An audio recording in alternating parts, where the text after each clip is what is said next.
Bonjour à tous et bienvenue dans votre édition régionale. Ce jeudi, dans ce journal, un point sur la réforme du baccalauréat présentée par le gouvernement.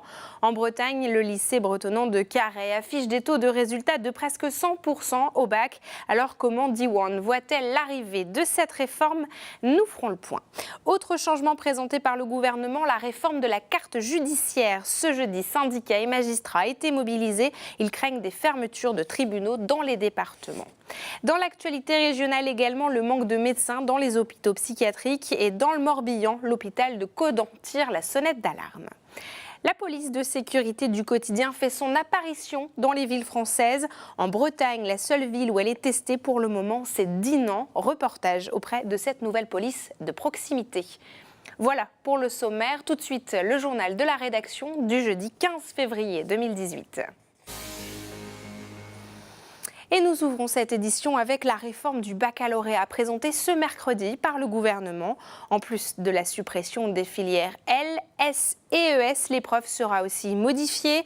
Un grand oral, 4 épreuves écrites et la mise en place du contrôle continu dès la première avec des épreuves communes. En Bretagne, le lycée Diwan de Carhaix affiche des bons résultats parmi les meilleurs de France au baccalauréat. Alors qu'inspire cette réforme à l'association bretonnante Sophie Lecroisier? La nouvelle mouture du baccalauréat a été dévoilée ce mercredi. Jusqu'au dernier moment, le ministre a rencontré les acteurs de l'enseignement. Vendredi dernier, c'était au tour des représentants des langues régionales d'être entendus. Le retour n'a pas eu lieu encore puisqu'on a su hier simplement ce qu'il en était. On sait qu'il y aura des choses intéressantes à travailler. Pour moi, ce n'est qu'un début, ce qui est sorti. C'est évident que nous, au niveau d'Iwan et les langues régionales, on a semé vendredi certaines choses et il faudra maintenant continuer à travailler avec le ministère et les rectorats sur ce qu'on ne veut pas perdre, mais au contraire, bien plus que ça, ce qu'on veut gagner pour nos langues régionales. Fini le tunnel d'épreuves en fin de terminale. Le ministre de l'Éducation, Jean-Michel Blanquer, annonce un bac à 4 épreuves finales et un oral de 20 minutes. Ces 5 examens composeront 60% de la note. Le reste reposera sur le contrôle continu, une évolution qui place le breton davantage au cœur de l'examen. Par le contrôle continu, oui, puisque de toute façon, c'est tout au long de l'année que les épreuves auront lieu. Donc ça se fera de fait. Actuellement, nos élèves passent l'histoire géo en breton. Donc ça, on ne veut pas le perdre, bien évidemment. On réclame toujours des matières supplémentaires parce que ce bac réformé, c'est 2021. Il reste encore quelques années. L'enjeu de la place du breton est donc au cœur des préoccupations du réseau Diwan. Cette réforme du bac fait évoluer les filières dès la classe de première. Les séries L, ES et S seront remplacées par un tronc commun et des enseignements spécialisés au choix. Le nouveau baccalauréat sera mis en place en 2021 pour les élèves qui rentrent en seconde à la rentrée prochaine. La justice mobilisée ce jeudi en France et en Bretagne. Un appel national avait été lancé par les syndicats. L'origine de la grogne, la réforme de la carte judiciaire qui prévoirait la suppression de plusieurs tribunaux de grande instance dans les départements. À Brest, Frédéric Lorenzon a retrouvé les magistrats sur les marches du palais de justice. Ils se croisent quotidiennement dans les salles d'audience, mais se réunissent rarement.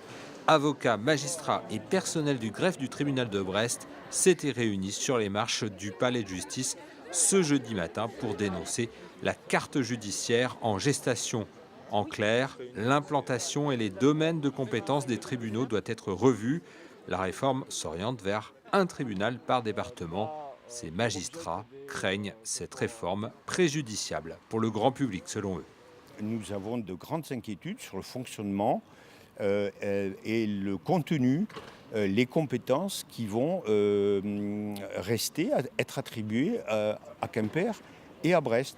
Les avocats finistériens, déjà marqués en 2007 par la fermeture du tribunal de Morlaix, refusent une nouvelle suppression de juridiction dans le département. Alors, la profession d'avocat n'est jamais opposée au principe de réforme. Encore faut-il qu'elle soit faite en concertation avec les professionnels que nous sommes. Nous avons aussi à défendre les justiciables que nous croisons tous les jours au quotidien et à leur expliquer pour quelles raisons ces réformes ont été faites et leur expliquer pourquoi ils doivent faire plus de déplacements qu'ils n'auraient dû le faire jusqu'à présent, notamment s'ils doivent se rendre du Finistère Nord, de l'extrémité du Finistère Nord à Quimper ou de l'extrémité du Finistère Sud à Brest pour plus de 3 heures en aller-retour.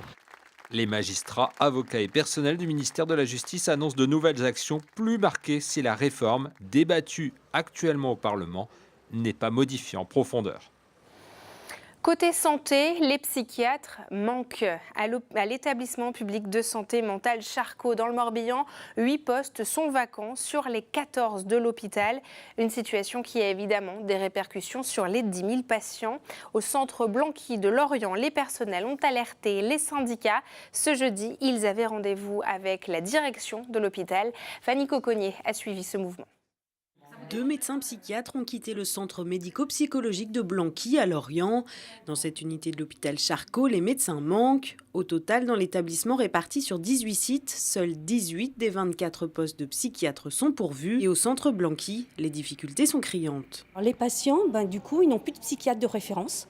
Donc, ils n'ont plus de traitement, ils n'ont plus de renouvellement de traitement. Les patients sont frustrés, ça engendre de la violence, de l'agressivité. Les secrétaires médicales qui sont en première ligne sur ces actions-là sont en grande difficulté. Ça a commencé à Blanqui, mais on nous appelle déjà sur les autres CMP de l'hôpital, que ce soit Hennebont, Port-Louis, on nous appelle déjà pour dire que aussi il y a c'est critique dans ces CMP-là. Pour la direction, l'explication est d'abord d'ordre national. Denis Martin, le directeur, estime à 1000 le nombre de psychiatres manquant en France. L'établissement est confronté à une situation un peu exceptionnelle de pénurie médicale absolument sans précédent. Il est important de rappeler la pénurie nationale, ce n'est pas spécifique à Caudan. Parce qu'on manque de médecins, les contraintes de fonctionnement d'un établissement 24 heures sur 24 reposent sur le plan médical sur un nombre un peu plus limité de médecins. Et donc, ce n'est pas non plus un élément attractif pour un hôpital quand les contraintes deviennent trop lourdes. Ce jeudi, le directeur et l'intersyndicale devaient se rencontrer une nouvelle fois. Au cœur de leurs échanges, la mise en place de nouvelles organisations à partir du 1er mars. 550 000 €, c'est la somme que va devoir verser l'État à l'agglomération de Saint-Brieuc. Le tribunal administratif vient de rendre sa décision. Saint-Brieuc demandait à l'État réparation pour ne pas avoir assez prévenu et lutté contre les algues vertes sur cette zone. Benjamin Bréant. 550 000 €, c'est la somme que l'État devra verser à l'agglomération de Saint-Brieuc en guise de remboursement des frais liés au ramassage des algues vertes entre 2014 et 2016.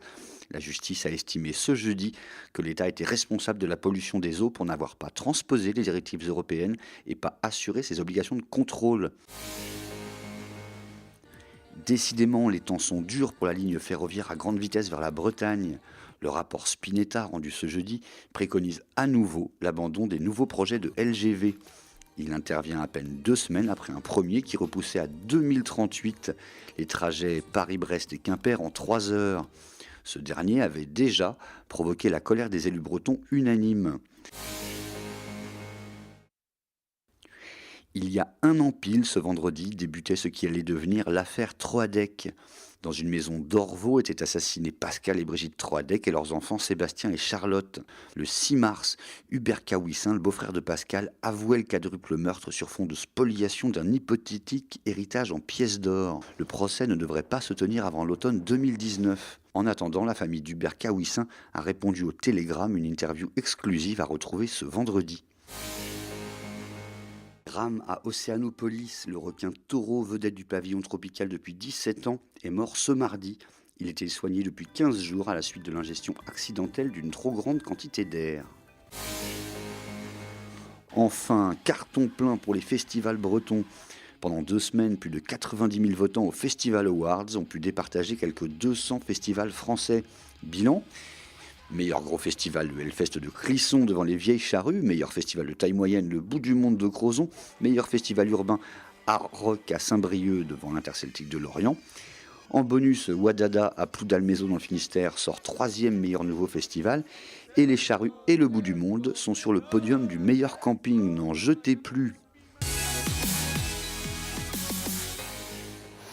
Nous allons à Dinan à présent. La ville des Côtes-d'Armor est la seule de la région à avoir été choisie pour expérimenter un groupe de contact rassemblant gendarmerie et police municipale. 15 villes en France expérimentent ce binôme. Une patrouille nouvelle lancée début février par le ministre de l'Intérieur Gérard Collomb et qui fait partie de l'arsenal développé dans le dispositif police de sécurité du quotidien. Mathilde Kemener a suivi cette patrouille. Bonjour madame, on va être qu'un petit groupe dont vous verrez toujours les mêmes têtes. Désormais, une fois par semaine, un policier et un gendarme patrouillent dans les rues de Dinan et principalement dans le centre-ville pour rencontrer les commerçants. Il y a besoin. Et puis il y a besoin de les voir, de savoir qu'ils sont là. Non, c'est intéressant. Il faut. Dans toutes les villes, ça devrait être comme ça. Dans toutes les villes, il y aura peut-être moins déjà d'incivilité ou de petites délinquances. Pour constituer cette police de sécurité du quotidien promise par le président de la République, 4 réservistes retraités de la gendarmerie sont arrivés en renfort à Dinan. Ils écoutent la population et font remonter les informations à leur hiérarchie. On a plutôt l'image d'arriver sur des lieux où il y a des problèmes. Et là, on nous voit systématiquement, les gens nous demandent mais qu'est-ce qui se passe? Mais non, il ne se passe rien. Et voilà. Et c'est peut-être une autre image qu'on devait donner aussi de ce côté-là, mais sans parler d'image aussi, c'est un peu un contact qui est renoué par manque de temps avant, certainement, et là, prendre un peu plus de temps par rapport à ce qu'il y avait avant. La commune de Dinan est la seule à avoir été choisie en Bretagne par le gouvernement pour expérimenter ce dispositif, malgré de nombreuses demandes des élus bretons. C'est peut-être lié à la force de conviction de son maire depuis 2014. Je me bats pour que les effectifs de gendarmerie sur Dinan soient renforcés. Nous expérimentons ce dispositif, moi, qui me paraît tout à fait satisfaisant et aller dans le bon sens. Le gouvernement prévoit d'étendre le dispositif à d'autres communes françaises en janvier 2019. Et un mot de sport avant de refermer cette édition pour vous dire que le Brest-Bretagne Handball a brillé ce mercredi soir à Mérignac. L'équipe bretonne s'est imposée sur l'actuel leader de D2 40-22. Une victoire qui propulse le Brest-Bretagne Handball en quart de finale de la Coupe de France. Leur adversaire pour ce prochain match sera connu ce dimanche. Et puis autre information, l'équipe de France féminine de basket a battu la Finlande ce mercredi soir à l'Arena à Brest. Score final 90-40 et vous pouvez revoir notre rencontre avec les joueuses de l'équipe de France de basket sur notre page Facebook et nos sites internet. Nous les avions suivies lors de leur entraînement à Landerneau et notamment la joueuse bretonne Mariem Badiane. Et c'est la fin de cette édition. Merci beaucoup de nous avoir suivis. Vous retrouvez évidemment tous ces reportages et toutes nos émissions et notre édition sur les sites internet de TBO et TB Sud. Je vous retrouve demain pour un nouveau journal de la rédaction. Je vous souhaite une très belle soirée.